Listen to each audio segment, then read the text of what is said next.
My name is Nate the Epic Great, and it is my duty to review for you a series of unfortunate events and the Bye-Bye Man.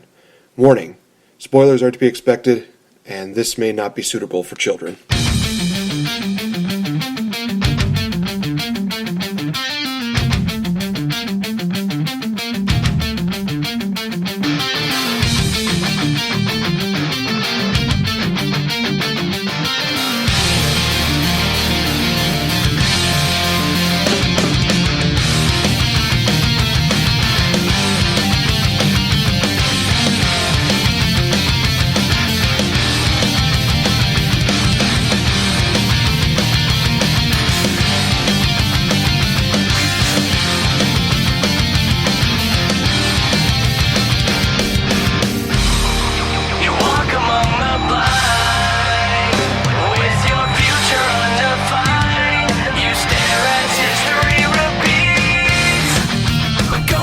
Happy Monday, happy Martin Luther King Jr. Day, ladies and gentlemen. I am indeed, of course, Nate the Effing Great, your host for Evolve Productions here, and it is time for a big-time review for not only a series of unfortunate events created by Lemony Snicket, and as well as found on Netflix, but also The Bye-Bye Man, which actually came out this past Friday, along with a series of unfortunate events on Friday the 13th. What a weekend it's been. I hope your weekends have gone very well, but let's just get right into it, starting off with Lemony Snicket's series of unfortunate events. Just finished watching it actually this morning at around, I think it was around 3 a.m., 4 a.m. Finally got that first season done. And in all honesty, you guys, it is pretty damn good. In all honesty, you guys, I've looked at this and I have actually seen the Lemony Snicket series of unfortunate events that actually came out in 2004 with Jim Carrey. And honestly, this has blown that completely out of the water. The storyline is there. It actually starts off with the first 4 books being The Bad Beginning, The Reptile Room, The Wide Window, and The Miserable Mill. So each of them are 2 episodes worth in which they talk about the Baudelaire orphans, and the narration of Lemony Snicket's was, of course, provided by Patrick Warburton, who does a phenomenal job. He definitely holds out as the kind of dismal but also still trying to keep that small fracture of hope for the Baudelaire orphans. He does a great job as Lemony Snicket. He definitely does a great job as a narrator. He definitely does keep you kind of drawn into this.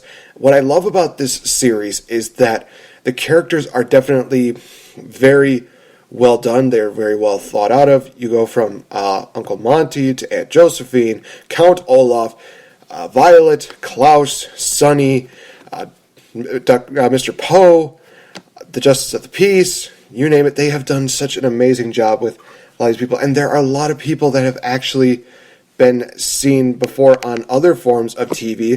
And it's really actually amazing the kind of star power that they actually put into this. I mean, a couple of names other than Neil Patrick Harris being Count Olaf, Patrick Warburton being Lemony Snicket's. They have K. Todd Freeman as Mr. Arthur Poe. You have Catherine O'Hara as Dr. Georgina Orwell. You have Don Johnson as Sir.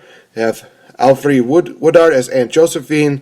You have Asif, I apologize if I'm screwing up this name, Asif Mandev playing Uncle Monty. Will Arnett playing Father.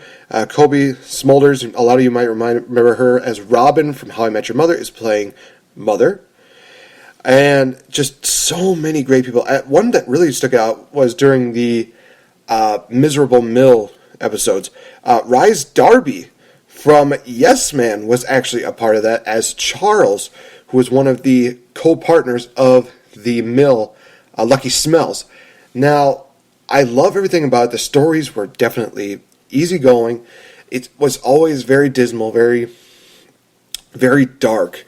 And a lot of times, Lemony Snicket's played by Patrick, was very inept in saying, hey, if you are looking for, fun and fancy things, if you're looking for happy times, you're looking for unicorns and fluffy bunnies and rainbows, you might want to go find it somewhere else. But also the amount of current event stuff that they use. They made an Uber reference. They talked a lot about the streaming. They definitely were breaking the fourth wall immensely.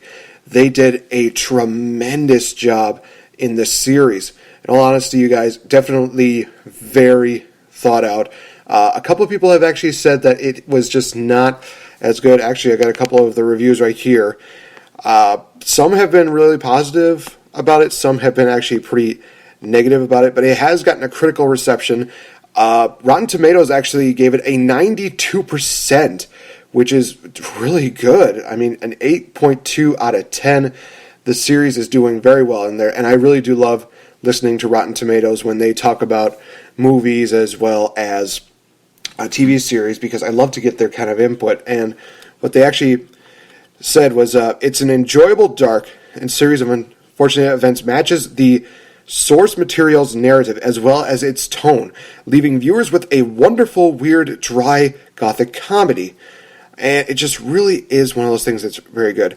Eric Adams of the AV Club gave it a B, praising it for treating mature themes with like grief, loss, and disappointment with a sardonic honesty. Another person here, Adams, he actually compared it positively to the Adam West Batman series, calling it kid stuff with adult sophistication, driven by two-part stories, outrageous visuals, and the scenery chewing of big-name guest stars. Definitely gotta agree with that. Unfortunately, there's always some rotten people in the bunch. For instance, Nick Allen of RogerEbert.com has said that it is an unfunny parody of sadness that is never as clever as it wants to be and would only appeal to fans of the books. So that is a good thing for those of you that are big fans of the series of unfortunate events book series, because they do a good job of really keeping it to the book, which a lot of times a lot of directors like to go completely off the rails. They like to go completely in a different direction, where they just decide, well, let's just try to, create something that is like it, but not exactly like it. It's just really one of those things where it's like, okay, I guess that works. But in all honesty, this is actually a really good series. I would recommend. A couple of spoilers. First two episodes are basically talking and recapping of what it was like for the Baudelaire orphans to live as under Count Olaf's roof, which is obviously very miserable. And what's very interesting about this was that this movie definitely did not do exactly the same way as the 2004 movie did, in which they kind of really bunched a lot of this stuff together, or they put it in different spots, really. For instance, they had the whole Olaf living situation in the beginning, and they did the wedding scene between Violet and Olaf at the end in the 2004 movie, but they actually did that in the first two episodes, which was actually very nice, because it did actually make a little bit more of a compelling story. And plus, the fact was that how they ended it with Count Olaf escaping instead of getting arrested definitely widens the imagination, where it's like, okay, well, what's going to happen next? How is he going to try to really, get the kids? How is he going to, hurt them? How is he going to end up killing them? How's he going to do that? The reptile room is definitely another good episode. Uncle Monty, the character there is just amazing. You get to see a little bit more character variety. You get to see a little bit more interesting things. The incredibly venomous or incredibly deadly viper, I believe it's called, definitely looks really menacing. And it honestly looked like the anaconda from the movie Anacondas. Wow.